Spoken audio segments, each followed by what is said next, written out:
as cliche as it sounds, but the gym did save my life. You know, I had a lot of emotion that I needed to deal with as a kid. And my mum was a bodybuilder, so I lost her when I was about 10, and I thought, you know what, like, I want to carry that flame. And so I just ended up being really good at it. I've always been sporty, so like my main sports when I was younger were like football and athletics. Has bodybuilding given or taken more?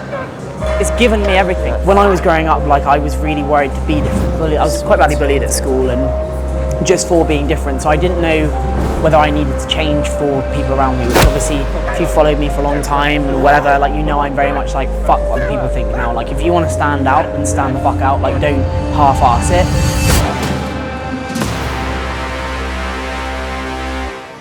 Yes guys, welcome back to the channel and another episode of the Pro Series. I'm here in a gym I've been at before, trained by JP's gym here in Cheltenham. Incredible facility. I'm with the amazing Sara Bradley, women's physique competitor, and we are getting after a big push session. So check it out, check the session out, and I'll be picking her brains, having an interview after, so stay around for that. Especially with like my first set, my first exercise, I'll work up quite a while, warm up quite a bit, good. Just because I'm really funny with warm-ups, whereas if we do like the press, I'll still warm up quite a lot, but it's more of like I might not need to warm up as much, but it's more like a mental thing. Yeah. Because like injuries and stuff, I'd much rather for the sake of a few extra reps. Exactly, it's so worth it. Because I've had exercises where I've been like, I'll do one less warm up and then snap something, and I'm like, no thanks. Yeah. So even though it's like only a lateral raise, I want to warm up for just a little bit more, just to get blood flowing and stuff. I also think delts, they like a bit more volume anyway, so it sort of all translates. Exactly. All right, let's get it going. Let's get it.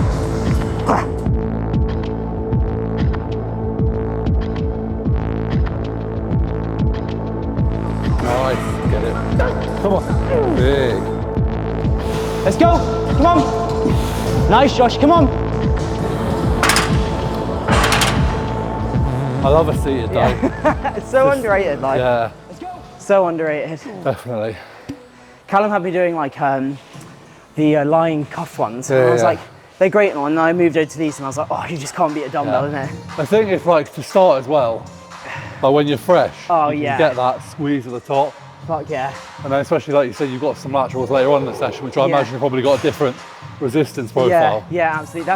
That's why it's so good here, because so many of the machines have that. I'm not saying that every machine should be like strength curve based, but like if you're that more experienced, like, you can do like mechanical drop sets and shit like that. Like there's so much more scope to be able to play with movements a little bit more. And with that progression as well. Yeah, absolutely. So with these ones, one set of 6 to 10, and then one back off set, which is 10 to 15. So, yeah, buddy.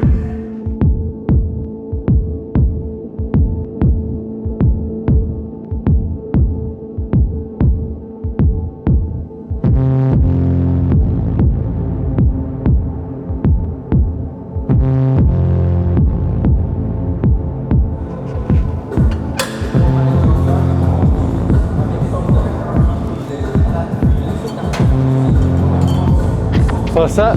Yeah, buddy. Okay. Last set was easy. Yep. Here we go, lock in. Drive, yes. Fucking great rep. Hit it. Yes. Good, control and range, awesome. Come on. Yes. Let's go. Let's go. Oh yeah, come on, let's through. More that. Let's through. You got it. And again. Come on. Right with this now. It's got to drop off. Keep on it. Keep on it. Keep on it. Yes. Nice. Fucking bang on. That's nice. Oh.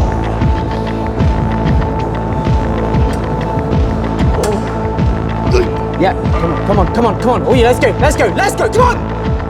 How did you get into it? What kind of, I suppose, drew you to bodybuilding? Because it's not necessarily the first kind of sport you think of when you're growing up and Yeah. So my mum was a bodybuilder. Right, there we go. And good foundation. Yeah. My mum was a bodybuilder, super into like her training and stuff. obviously before she had me and my sister, she was really into it, and then she had me and my sister, so she kind of stepped back. And I lost my mum when I was quite young, so I lost her when I was about 10, and I thought, you know what, like I want to carry that flame, and so I just ended up being really good at it.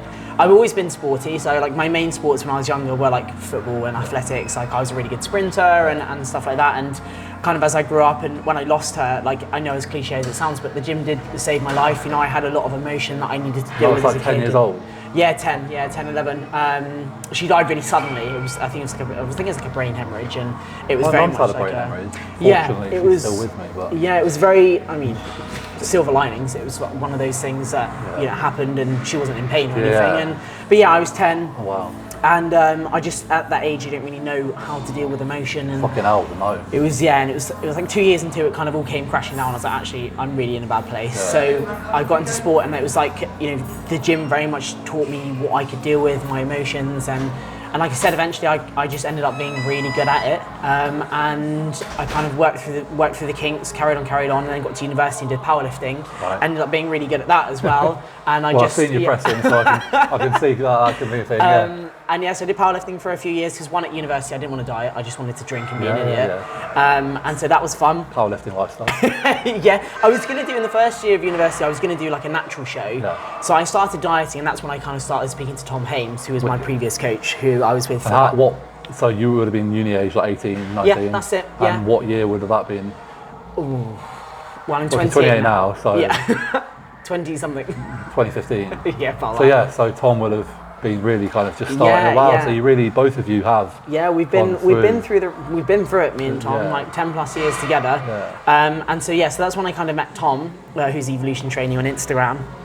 And we were going through a natural show, and in the end I just pulled it because I had a powerlifting meet also, like it was like a week after the show or something ridiculous like that, and I had to get down to 60 kilos, or no, it must have been about 50 kilos or something ridiculous, and I was like, you know what, Tom, I don't want to do it. So we pulled out, and I did the powerlifting meet anyway, and that was when Body Power was really good. So it was like a push and pull meet for the BPU at Body Power, and it was the best fucking thing on earth. I loved it. And then eventually I was like, you know what, actually I want to go back to football at university, so I finished powerlifting, went back to football, and then that was that.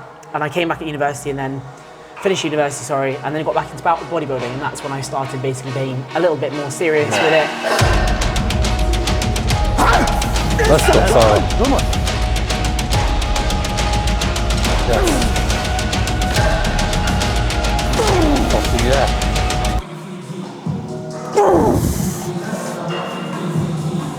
Oh, yep. Good. Come on. Oh, you.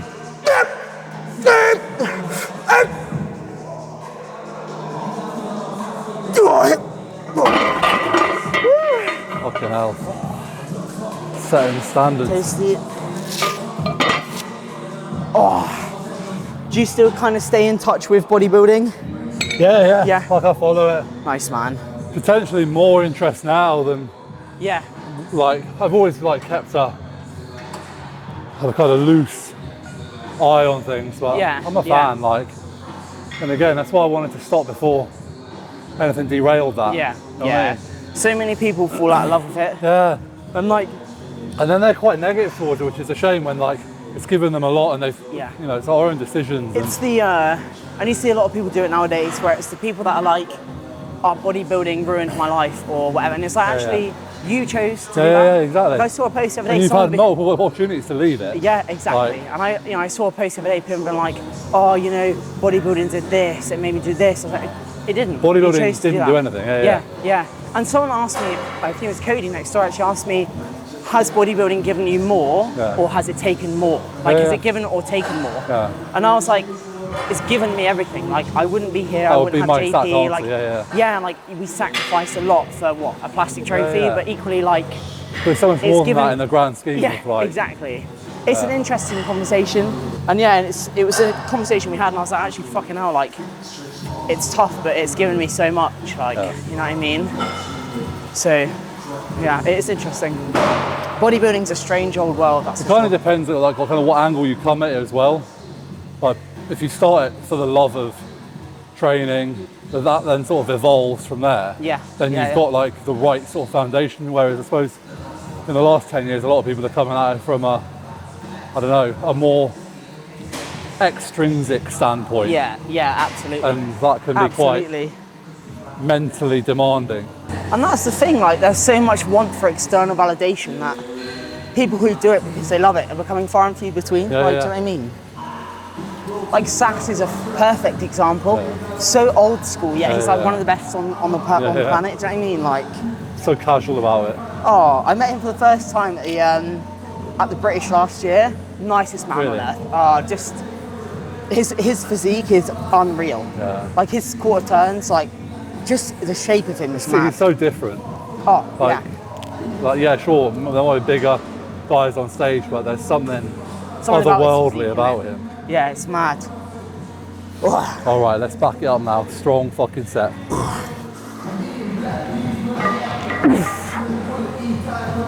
Let's get these reps.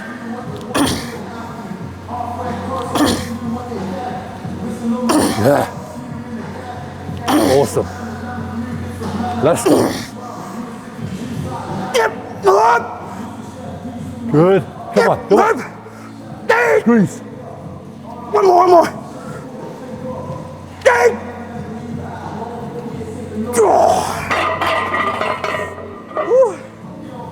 Oh, yeah.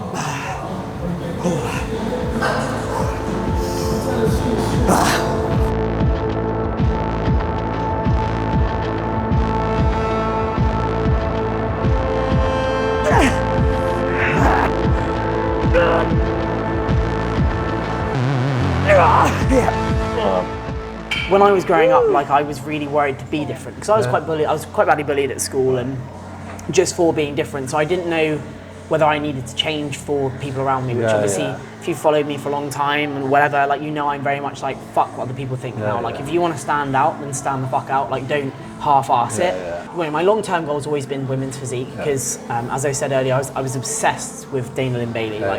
She was the pinnacle of women's physique. You know, she was someone that I idolise and still do because she's not that poster girl for bodybuilding or for the fitness industry, and I really connected with that. And obviously her training style, like, I remember just watching her. She did like an Olympia like prep series on YouTube, and I think she did it for the Arnolds as well. And her and Rob, and just the rawness of those videos like really spoke to me as a child. And from there I was like, I want to do that. So I had 2 years out, and obviously the C-bomb hit, and I had even longer out, and I ended up coming back and doing the La Familia with Two Bros, the NPC show, and I won that. And then I went obviously into the British and got my pro card. So I only did the 2 PCA shows and then the La Familia, so 3 shows, and then I turned pro on my 4th show. And what year was that? That was 2021. 2021. Yeah, I was like, I've got to get that tattoo because that's a huge. And that day was honestly like the best day of my life. Like, it was unbelievable. Crazy. So 4th show you got your pro card, Yeah. and I think if we can put it into perspective, I think mine was my 26th or 27th show. There we go. and then obviously since then, which pro shows have you done? So I debuted at the Legion Sports Festival in Reno. Okay. And that was honestly the best show ever. And I came second there. Yeah. And then I have done Texas, which I did a couple years ago. And then I did Alicante, 4th in Texas, 3rd in Alicante. Okay. And they're the only pro shows that I've done.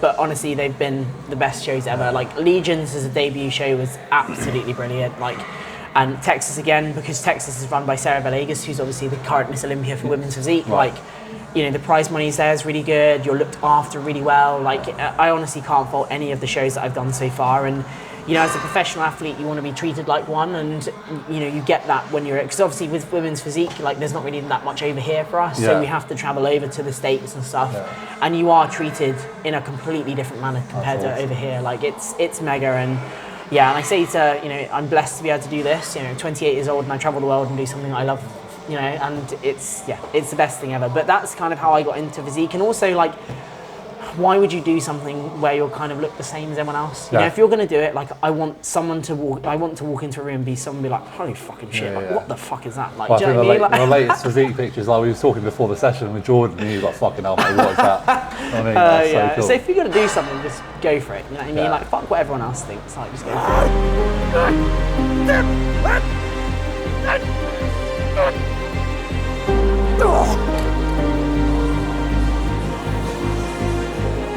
Let's go! Let's go, Sara. Come on. Still there. Come on.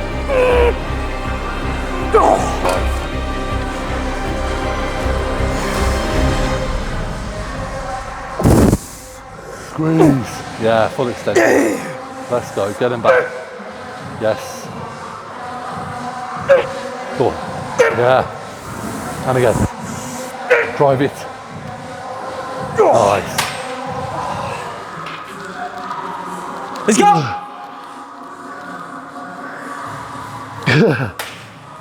Without crunch to yeah. Mate. Nice man. That was awesome. Mega. So yeah, push today. So as you saw, we started with some seated dumbbell laterals. Just a really nice way to start the session, get the sort of blood around the shoulders, stuff like that, and then into kind of like our heavy pressing.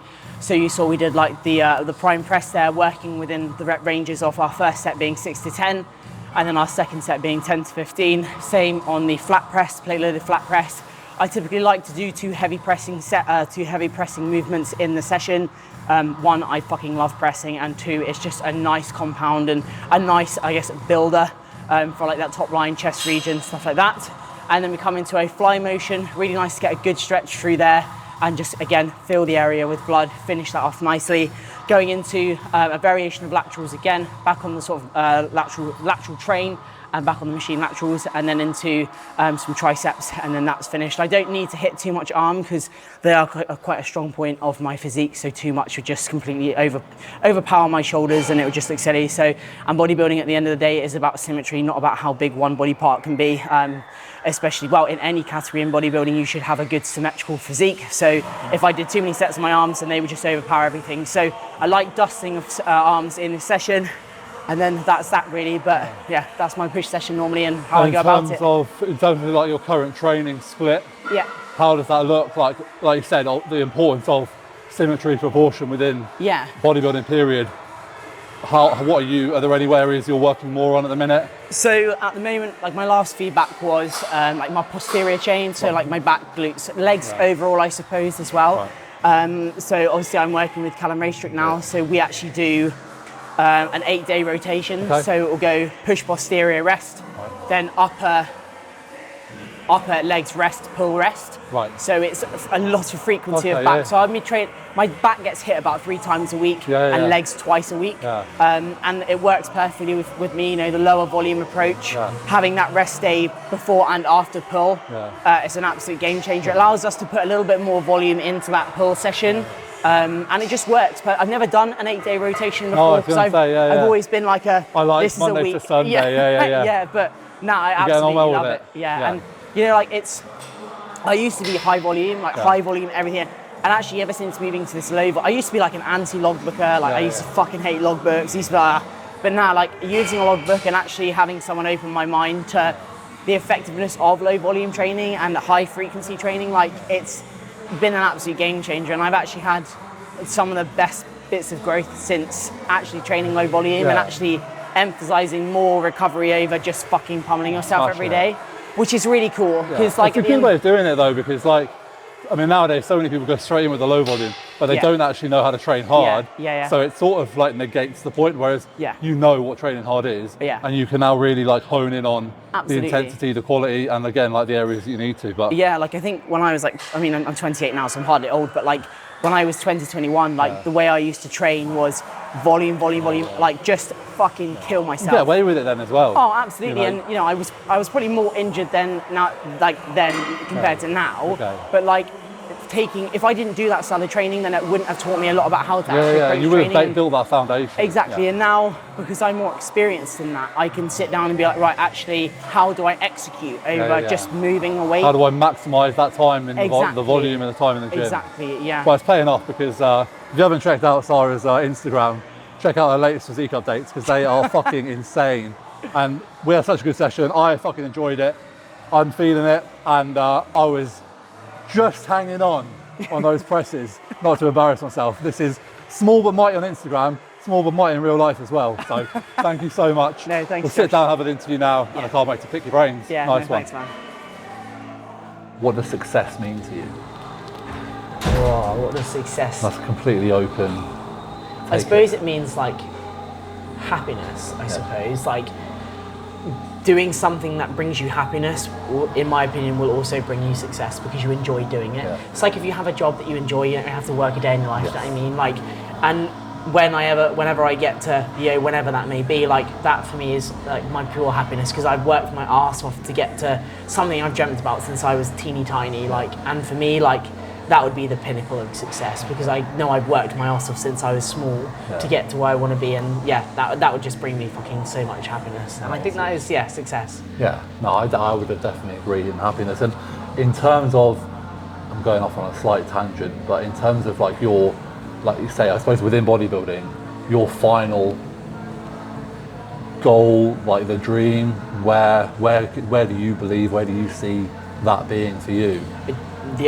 I really, out of the O, in the mix of the O, winning the O. I believe that I could be within the mix. Okay, like amazing. I think when it comes to like goals, in the next 5 years I would like to be in the top 5. Okay. And I honestly think that's a very realistic goal. And that's agree. not me being big-headed, but I think with the scope and the way that women's physique is going, a lot of people think that women's physique is still about pure mass when actually it's about aesthetics. Yeah.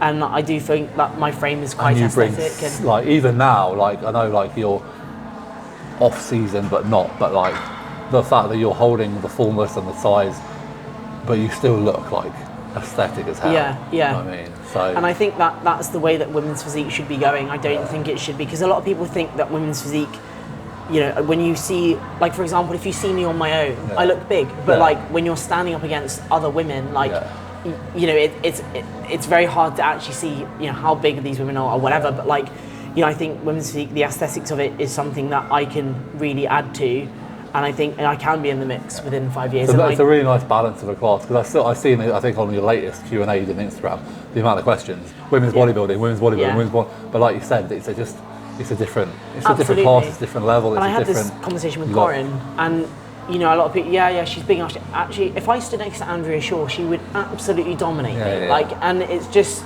again that social media perspective, like you know what I mean. And they see a big strong girl on your own, but then like and I'm not by means saying that I'm small, but like on my own I look big. There's levels, and exactly. you're doing this category because that suits you in terms of your frame, your musculature, and everything. Thank you so much, Sara. Honestly, for being open and for taking the time. A fantastic session, being a fantastic guest. And that, people, is episode number 8 with a fantastic Sara. Small but mighty on Instagram. I'm going to put all the details below. Check her out, follow her. And are you on YouTube? Has got YouTube? Yeah, I've got YouTube, which is just Sara Bradley IFBB Cool. Pro. I'll put that below as well. And yes, thank you very much for watching, guys. Like, comment, subscribe, share, and I will see you next time. Thank you. Cheers, Sara. Thank you. No problem.